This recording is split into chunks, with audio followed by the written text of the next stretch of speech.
Hello guys, welcome to OTS. I am Ash Padoria. Now in this video, in this lecture, I shall be delineating you about the continuing series of NCERT history, class 6th. So today we gonna discuss chapter number 9. जो chapter number 9 है उसको आज हम discuss करेंगे class 6 की जो NCERT history की उसका. Okay, so let's get started. And what is the topic of the chapter? That is traders, Kings and pilgrims. मतलब व्यापार करने वाले, राजा और जो आने जाने वाले लोग हैं. पिलग्रिम्स मतलब होता है जो रिलीजियस कारणों से जो ट्रैवल करते हैं उनको पिलग्रिम्स कहते हैं. आज के जमाने में आप जब कह सकते हैं हज को जो लोग जाते हैं तो they are pilgrims to Mecca. Okay, so pilgrims उनको कहा जाता है. So starting with this chapter, the first topic is how to find out about trade and traders. Trade and traders के बारे में कैसे पता लगा. सी, एंशिएंट इरा में, एंशिएंट टाइम पे जो पोर्ट्स इस्तेमाल होते थे ट्रेडिंग के लिए, तो उन पोर्ट्स के जो पास वेयर हाउसेस बनाए जाते थे ताकि जो सामान इंपोर्ट होना है और जो एक्सपोर्ट होता है उनको एक जगह स्टोर किया जा सके. तो वेयर हाउसेस वगैरह बनाए जाते थे. हड़प्पन सिविलाइजेशन से ये जो है पता चली आ रही थी. तो यही से साबित होता है कि ये जो है ट्रेडिंग टाउन था. ये पोर्ट पे ट्रेडिंग होती थी. फॉर एग्जांपल एक पोर्ट है अरिकेमेडू पोर्ट. ओके, साउथ इंडिया का एक पोर्ट है. आप सब लोकेट कीजिएगा अरिकेमेडू पोर्ट कहां पर है. सो अरिकेमेडू पोर्ट के आसपास कई सारे सोने के सिक्के मिले हैं जो कि रोमन एम्पायर ताल्लुक रखते थे. अब वो सिक्के वहां कैसे पहुंचे? सी, साउथ इंडिया क्यों फेमस था? अपने मसालों के लिए, ब्लैक पेपर के लिए और गोल्ड के लिए, प्रेशियस स्टोन्स के लिए.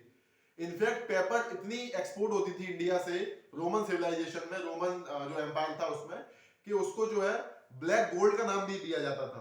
Black gold. आजकल ब्लैक गोल्ड क्या है? पेट्रोलियम. बट उस समय ब्लैक गोल्ड क्या हुआ करता था? जो पेपर थी उसको ब्लैक गोल्ड कहते थे. और ये सारा इंपोर्ट एक्सपोर्ट अरिकेमेडू पोर्ट से किया जाता था. Sorry guys. ऐसे ही आगे आप पढ़ोगे कि विजयनगर एम्पायर के दौरान जो ट्रेडिंग होती थी तो वहां पर भी ये सारी चीजें पाई जाती थी कि किस चीज की ट्रेडिंग होती थी. वाइन हो गई, डिस्टिलरी हो गई. ओके, मॉडर्न काल के टाइम जो ट्रेडिंग होती थी तो क्या क्या चीजें आती थी, क्या क्या जाती थी. तो इन सब का सबूत मिलता है पोर्ट से, ट्रेडिंग टाउन से. ओके, सो आगे बढ़ते हैं. इसमें प्रूफ क्या क्या है ट्रेड का. सी, कॉइन्स, सिक्के मिले, मैंने बताया आपको. पॉटरी मिली है. पॉटरी स्टोर करने के लिए भी पॉटरी मिली है और ट्रेडिंग भी होती थी पॉटरी की, वो पॉटरी मिली है. ओके, देन सील्स मिली है. सील्स बेसिकली क्या काम करती थी? सील्स काम करती थी बार्टर सिस्टम में. जैसे आपको सील दे दी है हमने कोई, तो ये हो गया है कि हाँ यहां से आप ट्रेडिंग कर सकते हैं, तो सील्स वो काम करती थी. Then kings patronage to trade, that is tax. अब किंग ट्रेड को क्यों पैट्रोनेज देता था? क्योंकि वहां से उसे टैक्स मिलता था. और पिछले लेक्चर मैंने आपको बताया कि टैक्स बहुत लाजमी था राजा के लिए, अपने एम्पायर को बड़ा करने के लिए, अपने खुश रखने के लिए अपने सब्जेक्ट्स को, ताकि वो अच्छी से अच्छी फसल उगाए, क्योंकि एग्रीरियन सोसाइटी थी, और अपना अच्छे से अच्छे काम करें और टैक्स आए राजा के पास. तो इस वजह से ये सर्किल था. Now in this chapter there is a poem about trade. NCERT में पेज नंबर 92. ये पोएम आपको पढ़नी है, पता पड़ेगा क्या क्या चीजें ट्रेडिंग सिस्टम में इस्तेमाल की जाती थी. नाउ कमिंग फर्दर, इसमें बताया गया कहां से क्या क्या चीजें ट्रेड की जाती थी. फॉर एग्जांपल, श्रीलंका से हम खाने का सामान ट्रेड करते थे. म्यांमार से हम पॉटरी का ट्रेडिंग करते थे. ओके, ऐसे जेम्स, गोल्ड, ये सब चीजें हिमालय से भी आती थी. हिमालय से पहले साउथ इंडिया में आती थी, वहां से भी ट्रेड होती थी. और ऐसे हिमालय से पहले आपकी गुजरात में जाती थी, गुजरात से भी ट्रेड होता था. तो ये सब चीजें वहां लाई जाती थी, वेयर हाउस में स्टोर करी जाती थी, वहां से भी ट्रेडिंग होती थी. ठीक है, तो इसमें आगे बढ़ते हैं. सेलर्स मॉनसून विंड्स का इस्तेमाल करते थे. मॉनसून विंड जो चलती है, जो उनका इस्तेमाल किया जाता है सेलर्स के द्वारा. जो अरब के सेलर्स थे, वेस्ट एशिया के सेलर्स थे, इंडिया आने के लिए और यहाँ से सामान ले जाने के लिए मॉनसून विंड्स का इस्तेमाल किया जाता. इनफैक्ट मॉनसून जो नाम है वो भी अरबों ने दिया है इनको, इन विंड्स को. Okay, now next topic is new kingdoms along the coast. Coast के आसपास नई किंगडम क्यों बनी? कोस्ट है, फर्टाइल एरिया है. खेती अच्छी है, टैक्स अच्छा मिलेगा. सेम साइकिल, टैक्स अच्छा मिलेगा तो वहां पर जो किंगडम्स हैं ज्यादातर वहीं सेटल हुई। फॉर एग्जाम्पल कावेरी, कावेरी के पास चोल एम्पायर, ठीक है, चेर एम्पायर, पांड्या एम्पायर, मदुरई, ठीक है, ये सब जो ट्रेडिंग पोर्ट्स थे, ट्रेडिंग टाउन्स थे, यहाँ सब ये बड़ी बड़ी एम्पायर की शुरुआत यहीं से हुई, क्योंकि वहां टैक्स अच्छा मिलता था, आप अपने एम्पायर को एक्सपेंड कर सकते थे। Okay, now amongst the river valleys that like Kaveri is the most fertile, मैंने आपको बताया ना अभी, तो chiefs and kings who control the river valleys and the coast became rich and powerful. Obvious बात है, पावरफुल बने, अपना एक्सपेंड किया अपने एम्पायर को, तो this was the importance of the empires along the coasts. Okay, now एक term इसमें दिया गया Muvendar. Muvendar is a term which means those three chiefs, that is Chola, Chera and Pandyas, उनके लिए टर्म इस्तेमाल किया गया मूवेंदर। याद रखिएगा, पेपर में आ सकता है ये। It is a Tamil word for three chiefs, that is Chera, Chola and Pandyas. Now each of the three chiefs had two centers of power, one in inland and one on the coast। जो चेर एम्पायर है, Chola empire है, Pandyan empire है, इन सबके दो दो centre of power हुआ करते थे, एक तो इनलैंड एरिया में और एक कोस्ट के एरिया में, क्योंकि कोस्ट का एरिया कंट्रोल करना बहुत जरूरी है ताकि आप ट्रेड में अपना हिस्सा दे पाए और वहां से टैक्स वसूल पाए, ठीक है।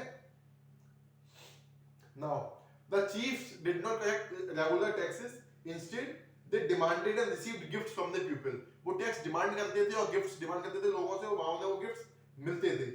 They also went on military expedition and collected tribute from neighbouring areas. They kept some of the wealth and distributed the rest amongst the supporters। अपना वो एरिया एक्सपेंड करने की लड़ाई करते थे, वहां से ट्रिब्यूट लेते थे, कुछ अपने पास लेते थे, कुछ बांट देते थे, ठीक है। तो this is the importance of the trade and the new empires along the coast. Now around 200 years later a dynasty known as Satavahana dynasty became powerful in western India. Satavahana dynasty जो थी वो वेस्टर्न इंडिया में powerful हुई थी, बन के आई थी Satavahana dynasty. Actually ये गुप्ता जो काल था, गुप्त काल था, उसके बाद आई थी सातवाहन डायनेस्टी। ओके, तो ये वेस्टर्न इंडिया में पावरफुल होके आई थी, और सातवाहन डायनेस्टी ने इनफैक्ट ट्रेड को काफी कंट्रोल किया था, और मैक्सिमम नंबर ऑफ कॉइन्स हैं जो एनसीईआरटी में नहीं दे रखा है, मैक्सिमम नंबर ऑफ कॉइन्स जो आपको मिले हैं वो सातवाहनों के समय ही मिले हैं। गोल्ड कॉइन्स गुप्त काल में मिले हैं, और मैक्सिमम नंबर ऑफ कॉइन्स वो सातवाहनों के टाइम पे पाए गए हैं, मिले हैं। इससे साबित होता है कि उनका टैक्सेशन सिस्टम अच्छा था, उनकी ट्रेडिंग सिस्टम पे कितनी कमांड हुआ करती थी। नाउ कुछ मैं आपको इसमें बता दूं, जो चेरास थे उनका पोर्ट का नाम क्या था? उनकी पोर्ट का नाम था मुसीरी, MUSIRI, मुसीरी, ठीक है। जो ये आपके चोल थे, इनका पोर्ट था Kaveripattinam. Pattanam means port, simple. Chola का था कावेरीपट्टनम, चेर का था मुसूरी, और पांड्यास का पोर्ट कौन सा था? मदुरई, ठीक है। तो ये सारे पोर्ट जो थे वो इनके कंट्रोल में थे, वहां से ये ट्रेडिंग अपनी संभालते थे। Now again the story of silk route. Silk root basically China से होके जाता था, चाइना से सेंट्रल एशिया, सेंट्रल एशिया से यूरोप। सिल्क रूट क्यों कब्जा करना चाहता है राजा? क्योंकि सिल्क रूट आपने कब्जा कर लिया, वहां से सामान आप अपने पास लेके आओगे, फिर अपने देश से, अपनी जगह से उसको बेचोगे, तो आपको जो वहां मिला है वहां से टैक्स मिलेगा सॉरी गाइस। और जब आप अपने यहाँ से सामान को भेजोगे, सिल्क को भेजोगे, तो यहाँ पे टैक्स मिलेगा, प्लस यहाँ से जो खरीदेगा वो भी आपको पैसा देगा। तो हमारे राजा थे कनिष्क, जो कुषाण राजा हुए हैं कनिष्क, उन्होंने सिल्क रूट कंट्रोल किया है, ठीक है।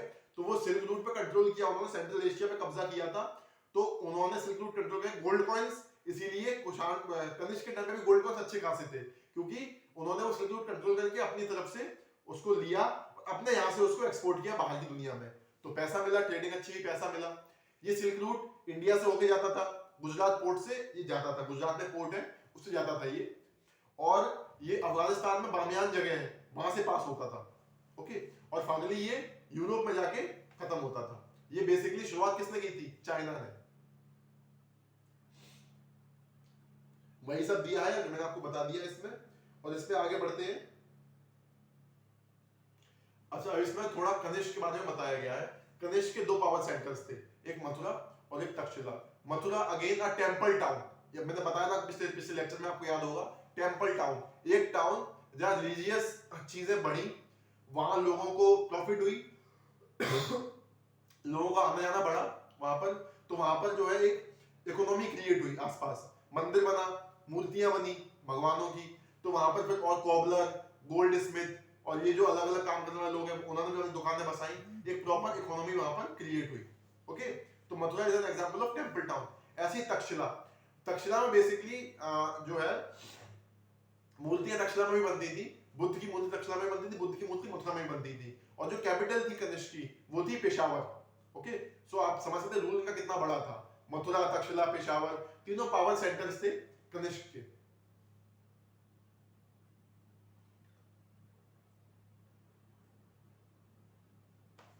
The Kushans were amongst the earliest in the subcontinent जिन्होंने गोल्ड कॉइंस इंट्रोड्यूस किए। कुशाणों ने गोल्ड कॉइंस इंट्रोड्यूस किए, one of the earliest empire थी, क्योंकि कुशाण एम्पायर जो है गुप्ताओं से पहले आई थी, तो गुप्त काल से पहले उन्होंने आई थी, तो गोल्ड कॉइंस कुशाणों ने इंट्रोड्यूस किए थे इंडिया में, सबकॉन्टिनेंट में।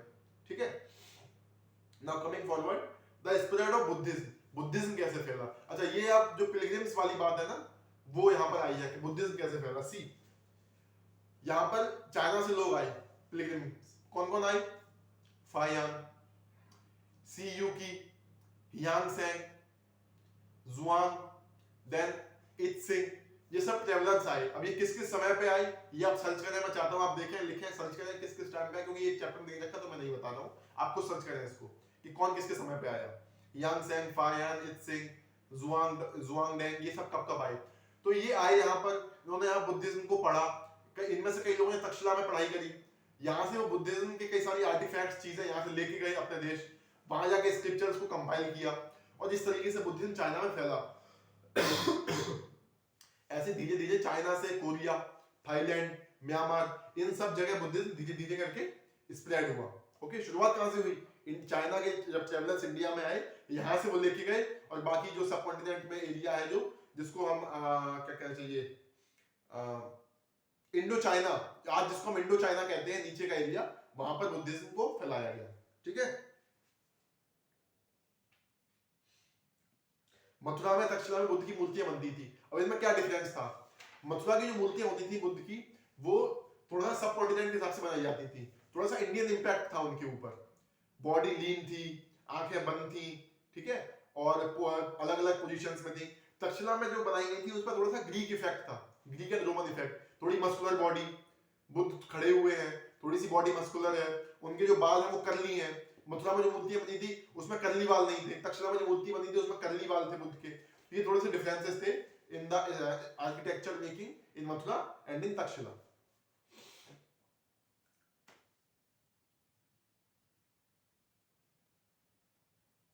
Now, some of the caves were made on the orders of kings, क्योंकि किंग्स ने कुछ केव्स, कुछ मंदिर दोनों के दान किए थे, तो केव्स में जो दान की गई थी, राजपूतों ने बहुत सारे केव्स दान किए, तो वो केव्स में लिखा है उन्होंने कि हमने ये चीज ये केव दान की है इस सेक्ट को या उस सेक्ट को, और ये केव दान का सिस्टम बहुत चला आ रहा है बहुत टाइम से। इनफैक्ट अशोक ने जो आजीविका सेक्ट है उनके लिए जो है केव्स को दान में दिया था, वो लिखा था। ठीक है, और ऐसे ही आगे से चंद्रगुप्त मौर्य ने जो केव्स वगैरह दान की थी उसमें लिखा था। ऐसे ही राजपूतों ने केव्स दान करी तो वहां लिखा गया है। चोल लोगों ने जो मंदिर वगैरह बनाए हैं वहां पट्टी बनी है, पट्टी में लिखा हुआ है कि इन्होंने ये मंदिर बनाया है, इस राजा का पैट्रोनेज था, तो ये सब नोट डाउन है, नोटेड है। ओके, अच्छा, केव्स वेस्टर्न घाट्स में ज्यादा है, पता ही आपको, एलोरा, अजंता, ये सब वेस्टर्न घाट्स की साइड ही है सारी केव्स, तो ये राजपूतों के टाइम पे, अशोक के टाइम पे ये सब केव्स बनाई गई थी, शुरुआत की गई थी।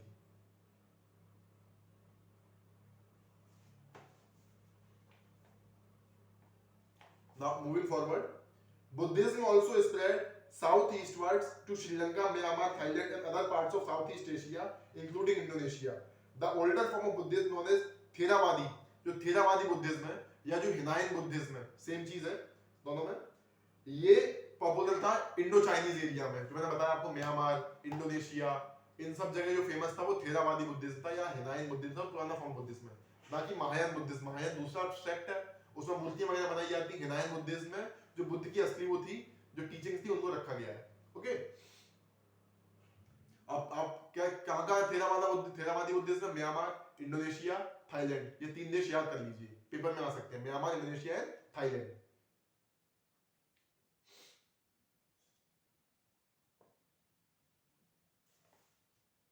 मैं इसमें आगे यही दे रखा है कि कैसे कैसे बुद्धिज्म फैला, जो कि मैं आपको पढ़ा चुका हूं, बता चुका हूं कि पिलग्रिम्स आए, कौन कौन से आए, उनको उनकी वजह से फैला। इनफैक्ट अशोक ने श्रीलंका में अपने पुत्र को और पुत्री को भेजा था, महेंद्र और संघमित्रा को भेजा था बुद्धिज्म का प्रचार के लिए, जो उन्होंने धर्म अपनाया था उसका प्रचार के लिए भेजा था। सो ऐसे ही जो है बुद्धिज्म धर्म आगे नीचे साउथ ईस्ट एशिया में या इंडो चाइना जो रीजन है वहां फैला। ठीक है। अच्छा, यांग सेंग ने बुक लिखी है, फायान ने बुक, कौन सी बुक लिखी है? यांग सेंग ने बुक लिखी है सी यू की। ओके, क्या नाम बुक का? सी यू की। फायान ने जो बुक लिखी है वो क्या बुक कौन सी लिखी है? फुक यू की। यांग सेंग सी यू की, फायान फुक यू की। ये बुक्स के नाम आ सकते हैं, याद कर लीजिएगा।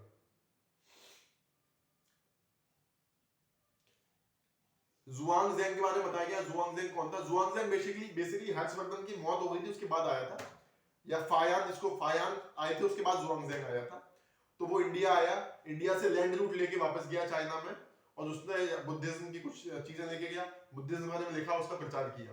ओके, अब वैसे ही तो जुआंग ज़ैंग की स्टोरी है कि उन्होंने यहाँ पर आए और राजाओं को हराया। एक चाइनीज जनरल आके यहाँ पर राजाओं को हराता है इंडिया के और वापस चला जाता है, लेकिन वो स्टोरी एनसीईआरटी में दे रखी, तो मैं आपको वो एक्सप्लेन नहीं करूंगा।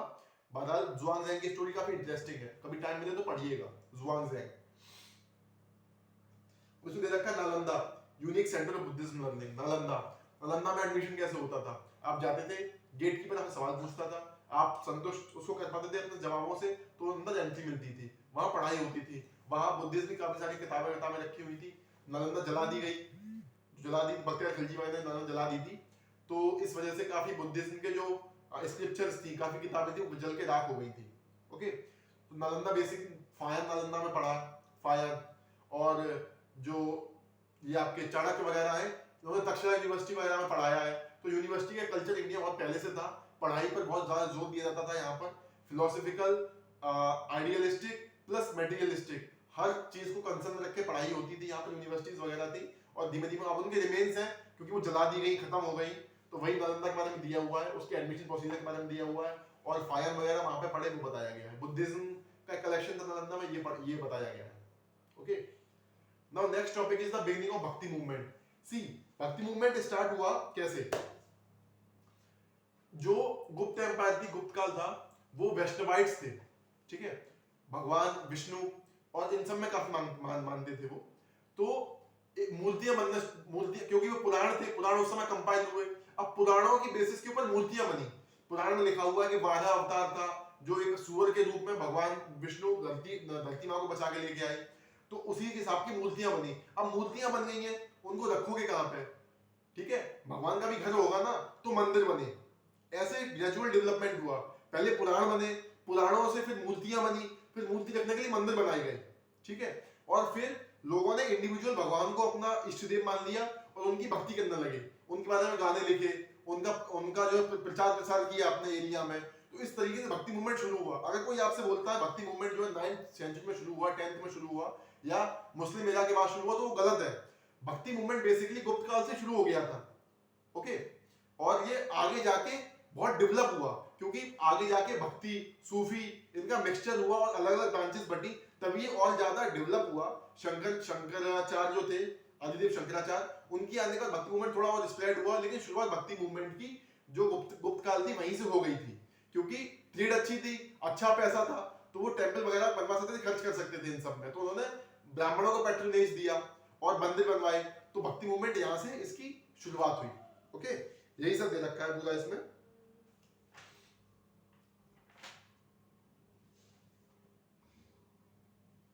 नाउ इसमें दे रखा है अ पोएम बाय ये भक्त, एक अप्पार नाम के भक्त थे, उन्होंने एक पोएम लिखी थी अप्पार। ठीक है, तो उनकी पोएम के बारे में दे रखा है इसमें। अब अप्पार इसमें दे रखा है, अप्पार वाज अ वेलल्ला। वेलल्ला कौन थे मैंने आपको बताया था, वेलल्ला, ऊजाहार, आदिमाई, कड़ासियार, ये मैंने बताया था पिछले लेक्चर में। वेलल्लार कौन थे? लैंड ओनर्स, वो वेलल्लार थे। ऊजाहार प्लोमैन, और आदिमाई स्लेव्स, कुड़ासियार ये भी स्लेव्स। तो बताया था मैंने आपको। तो ऐसी अपार भी एक बिलल्ला थे, वो भक्त बन गए थे, भक्त हो गए थे, तो उनकी एक पोयम थी, वो इसमें दी गई है। ठीक है, मैं इसमें दे रखा है हिंदू। What is Hindu? हिंदू क्या होता है? सी, हिंदू बेसिकली जो टर्म है वो आया है ईरानियन से। ईरानीज ने क्या किया था कि इंडस के इस तरफ का पूरा इलाका उन्होंने हिंद कर दिया। अब आप इस धरती पर रहते हो, उनके लिए नो मैटर व्हाट आपका रिलीजन क्या है, आप हिंदू ही हैं, क्योंकि वो इंदस को हिंदस बोलते थे और इसलिए वो उन्होंने नाम हिंदू ही कर दिया कि ऐसे ही अल हिंद, अरब अरब आज भी अल हिंद बोलते हैं इस एरिया को, अल हिंद। आप किसी भी धर्म जाति के हो कोई फर्क नहीं पड़ता, you are from Al Hind. Okay, तो ये शुरुआत की थी पर्शियंस ने, ईरानीज ने। उसके बाद ग्रीक्स ने जो थी वो बाद में उसको और थोड़ा मॉडर्नाइज कर दिया। ग्रीक्स ने इंडस को हिंदस बोला, और ईरानियंस का भी इसमें ईरानियंस का भी रोल है इसमें। तो हिंदू टर्म वहां से आया। फिर हिंदुस्तान टर्म कहां से आया? हिंदुस्तान बेसिकली बाबर ने इस्तेमाल किया था टर्म। हिंदुस्तान टर्म अमीर खुसरो ने इस्तेमाल किया था। मिनास और सिराज ने हिंदुस्तान टर्म का इस्तेमाल किया था। तो ऐसे हिंदुस्तान टर्म प्रचलित हो गया। Hindu, Persian and Greeks, Hindustan इन लोगों ने इस्तेमाल किया। इनफैक्ट पर्शियंस ने जो सिंध का इलाका है वो जब कब्जा कर लिया था तो उन्होंने उसका नाम दे दिया था उस इलाके का हिंदुस्तान, पर्शियंस ने बहुत पहले। ओके, तो हिंदू टर्म की उत्पत्ति यहां से हुई है। ओके, नाउ इस चैप्टर में जो एक्सरसाइज है वो बता देता हूं मैं आपको। इसमें क्या है, व्हाट इज मूवेंदर बता चुका हूं मैं आपको। 3 चीफ्स, पांड्या, चोल, चेर, ये मूवेंदर है। लॉर्ड ऑफ दक्षिण पंथ, दक्षिण पंथ का लॉर्ड कौन? दक्षिण पंथ मतलब साउथ का इलाका, उसका लॉर्ड कौन था? तो इसमें जो दे रखे हैं उसमें से होगा आपका Satavahana rulers, those were the Lord. मैंने बताया ना वेस्टर्न घाट में सातवाहन जो किंगडम आई थी, दक्षिण पंथ के राजा कौन हुए? सातवाहन रूलर्स।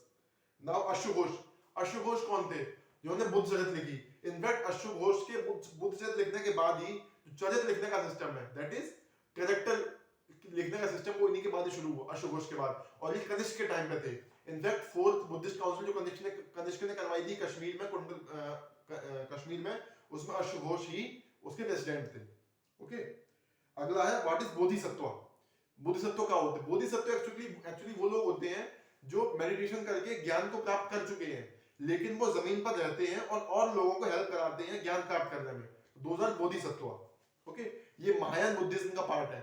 ठीक, कुछ एग्जांपल्स भी जैसे अमिताभ, और भी कुछ एग्जांपल्स हैं, आगे आप पढ़ेंगे बोधिसत्व के एग्जांपल, तो आप समझ गए बोधिसत्व कौन होते हैं।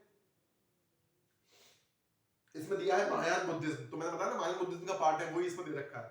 नेक्स्ट है जुआंगजेंग, बता चुका हूं चाइनीज ट्रैवलर थे जुआंगजेंग। ठीक है, नाउ अगला है why did kings want to control silk route. Silk route क्यों कंट्रोल करना था? सिल्क रूट कंट्रोल करेंगे, पैसा आएगा, पैसा आएगा, आपके यहां से ट्रेड होगी, एक आपकी इकोनॉमी अच्छी होगी, आप बड़े एम्पायर बना पाएंगे, बड़े एरिया पे कैप्चर कर पाएंगे। बेसिकली जो जरूरत है वो यही है, बड़े एम्पायर बनाना, बड़े एरिया पे कैप्चर करना, इसलिए सिल्क रूट चाहिए था। What kinds of evidence do historians use to find out about trade and trade routes? Evidence क्या क्या, मैं बता चुका हूं आपको। पोर्ट्स के आसपास warehouses, pottery, different kinds of coins, seals, ये सब चीजें किसमें आती है? एविडेंसेस में। मैं आपको बता चुका हूं, बिल्कुल क्लियर, बहुत सिंपल है ये। ठीक है, next question is what were the main features of भक्ति। ये बता चुका हूं मैं आपको। पुराण से मूर्ति, मूर्ति से मंदिर, मंदिर से इष्ट देव, इष्ट देव से उनकी पूजा अर्चना, उनका प्रचार प्रसार, उनके बारे में गाने लिखना, यही भक्ति है। ठीक है, आप कुछ नाम लिख सकते हैं, जैसे अप्पार का नाम है वो लिख सकते हैं। आगे दादू दयाल, मीराबाई, देन पुरंदरदास, देन आपके त्यागराज, यूपी में हुए कई कबीर दास, और ये सारे यूपी में हुए हैं। देन एक आपके शंकर देव असम के, शंकराचार्य, कितने भक्ति मूवमेंट, कितनी भक्ति आप एग्जाम्पल बता सकते हैं, बहुत सारे हैं। Now next question is discuss the reasons why Chinese pilgrims came to India. Reason बताने हैं। पहली थिंग बुद्धिज्म की वजह से आते थे, दूसरी थिंग एडवेंचर, तीसरी चीज जो यूनिवर्सिटीज थी यहाँ पे काफी फेमस थी, वो जानकारी लेने आते थे कि क्या है क्या नहीं है, ये सारे रीजंस थे।